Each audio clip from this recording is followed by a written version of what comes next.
Hello there, Eddie Mercado here with BloodyElbow.com, and I'm about to speak with the 27-2 Ben Killa B Saunders as he is set to make his return to the UFC to take on Court McGee at UFC Fight Night 103 in Phoenix, Arizona. So let's give Killa B a call and find out what he's been up to since his departure from the UFC. Talk about his 17-second armbar in his last fight, and maybe what he has in store for Court McGee. Yep. Ben Saunders, how are you, sir? What's up, man? What's happening? Oh, another day, another doll hair. Now, you're coming off of a 17-second armbar, and you just re-signed with the UFC. You're headed to UFC Fight Night 103. You're taking on another veteran in Court McGee. Now, your last stint in the UFC, you went 3-1, each of them really entertaining. Why didn't the UFC opt to re-sign you? I had a lot going on. Some stuff with my family at the time. Within the past year, I had my grandfather passed away. My grandmother passed away literally like 3 weeks before the Cote fight, and my uncle passed away. So condolences. I had a lot going on with all that. But honestly, man, the biggest thing was probably just lack of communication. I didn't really. I was kind of dealing with management issues also, so that's where the communication problems came into play, and then dealing with obviously the loss, but then also dealing with trying to get my head back in the game and figure some stuff out on a personal level. Okay. By the time I was looking to get back into the fight and get a fight quickly, it just wasn't in the cards, or at least at the time it wasn't, or at least that's what it seemed to be. So I just kind of accepted everything, accepted responsibility, just kind of took it as it was. And I know my skill set, man. I know the level that I'm at, and I know that I deserve and belong in the UFC. But I had to prove it, and I had to showcase that. So I took what some might see as a potential gamble. Fighting outside the UFC, fighting in a small promotion, not really looking to re-sign with another promotion. And I took the fight with Jacob Volkman. Joe Silva gave my name to Monty Cox. Monty Cox contacted me, and it kind of seemed like a no-brainer. I felt if I went out there and proved what I was capable of against Volkman, that I'd be right back in the mix. And 17 seconds was definitely a beautiful way to showcase my skill sets and kind of make a statement. Yeah. And then talked to Joe Silva afterwards, and we got right back on track. If it wasn't for the mandatory 4-month USADA holding period, I would already have been fighting. I definitely wanted to get another fight in before the end of the year, but unfortunately that wasn't in the cards. But Joe Silva and UFC were kind enough to put me on the first card of the new year and the first eligible fight card that I was capable of getting put on. On top of that, they got me on the main card against Court McGee, who's a very talented veteran in himself. So, I definitely think that they see what I bring to the table, and I'm really happy to do that. Awesome. Yeah, the 17-second armbar, definitely a great way to make a statement.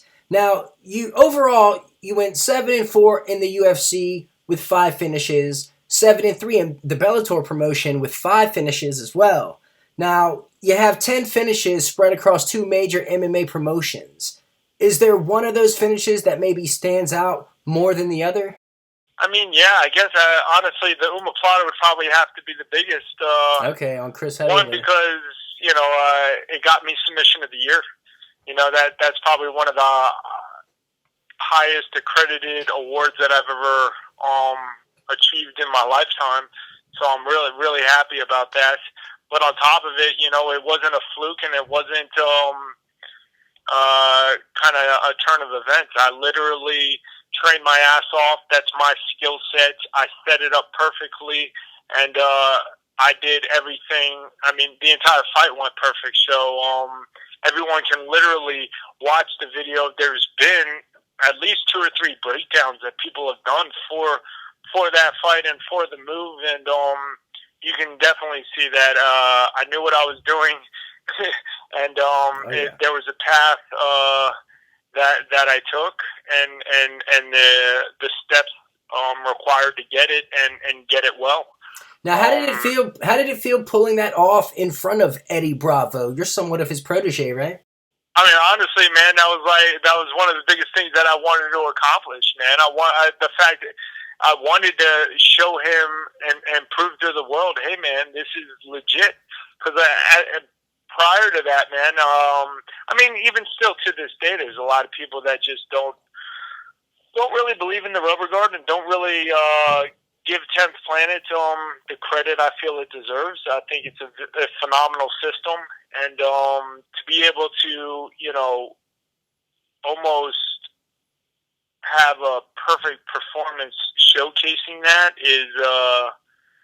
was you know, probably the best thing that I could have ever done as far as trying to you know, let the world know that it's legit.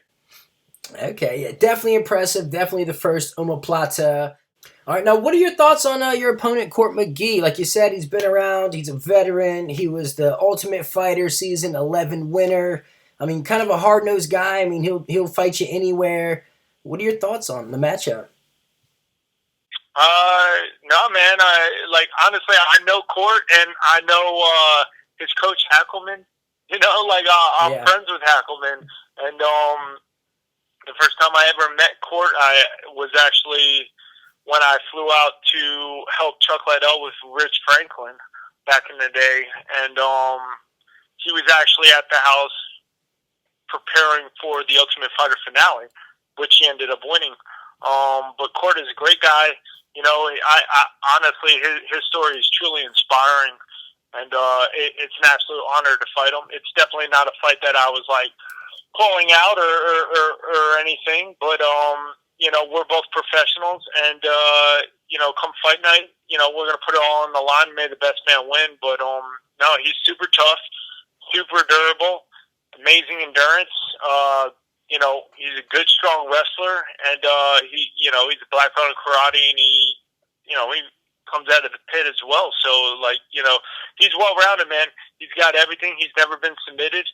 So, you know, obviously submitting him is going to be super rough and super tough. He's only been stopped once via TKO in his career. So, all around, man, he's truly durable and a tough matchup for anybody.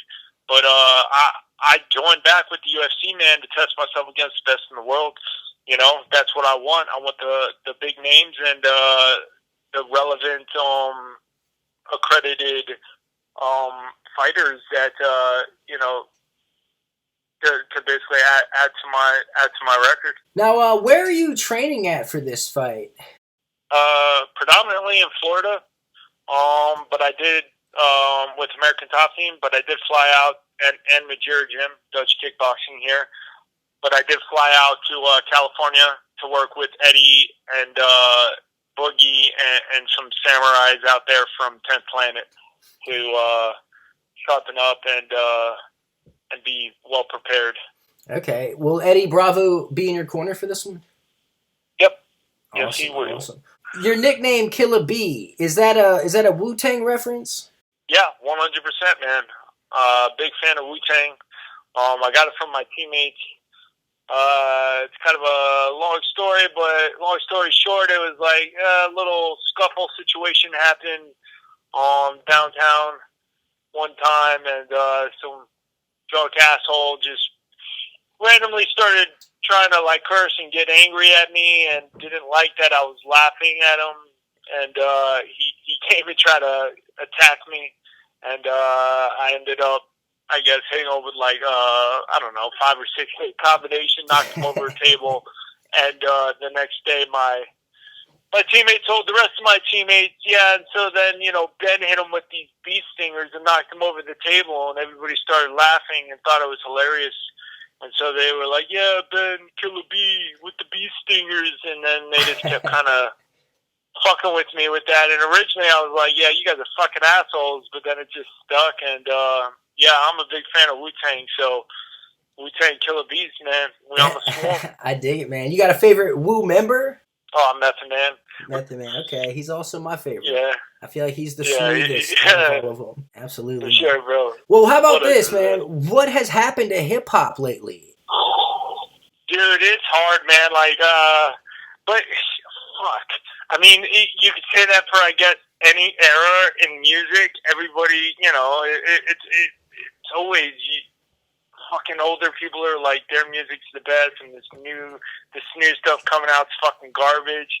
And I used to fucking think, no, they're just saying that because, hip hop and rap is our generation. It's so fucking brand new, but now, man, I mean, shit, the radio is the absolute worst. I can't fucking listen to the radio at all. Right. It's just absolute garbage that comes on there. So, I'm stuck listening to albums. Now, I don't know if you know this, but they just announced Tyron Woodley and Stephen Wonderboy Thompson 2 for UFC 209 on March 4th.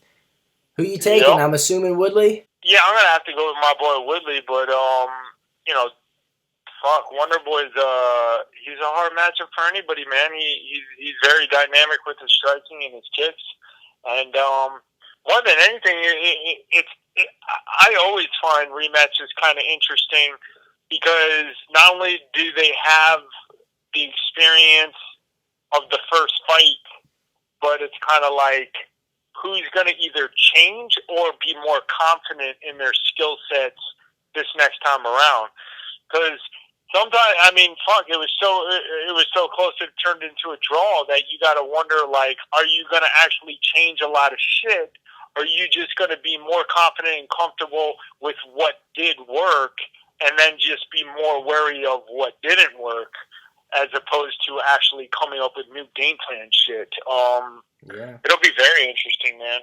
Yeah, the first fight was amazing. Absolutely amazing. I'm definitely... Yeah, I hope Tyrone, I mean, a lot of people, talk about his gas tank, and his fucking gas tank held up.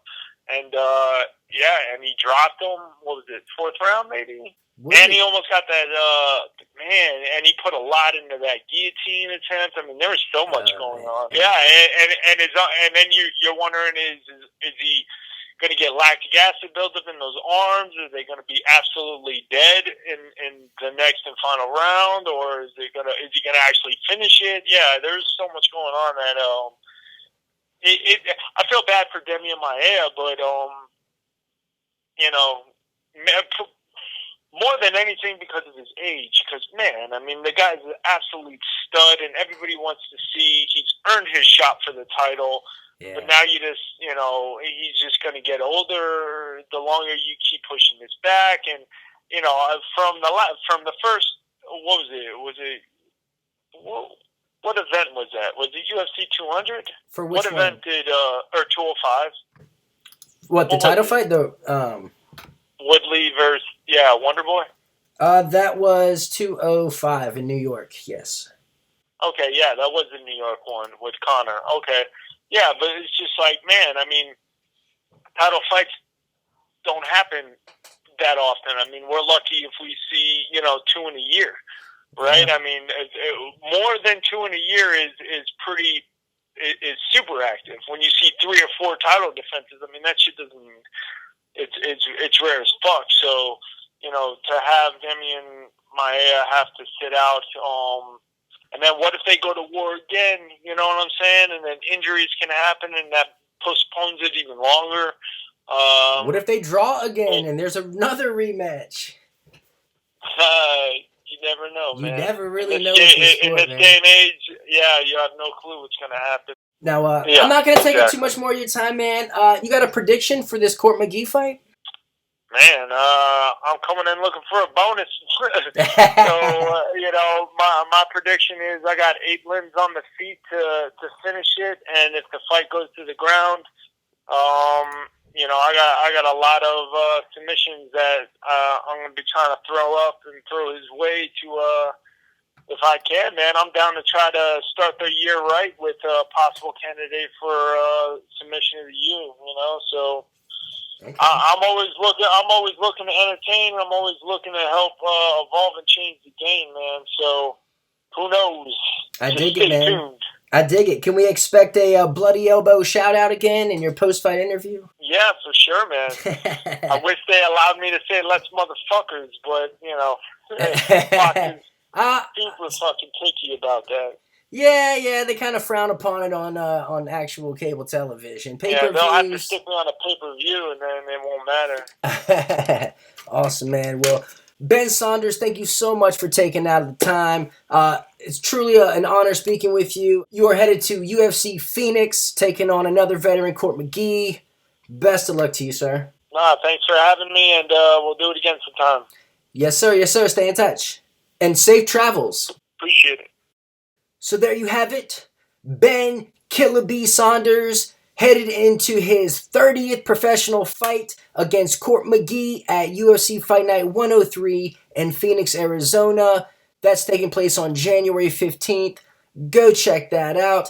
In the meantime, you can read me over at bloodyelbow.com. Follow me on Twitter at @EddieMercado. If you like this interview, go ahead and subscribe to my channel in the upper left-hand corner. If you like Bloody Elbow's content, you can subscribe to their YouTube channel in the bottom left-hand corner. Check out the interview in your upper right-hand corner. Check out the interview in your bottom right-hand corner. Now go be a good person.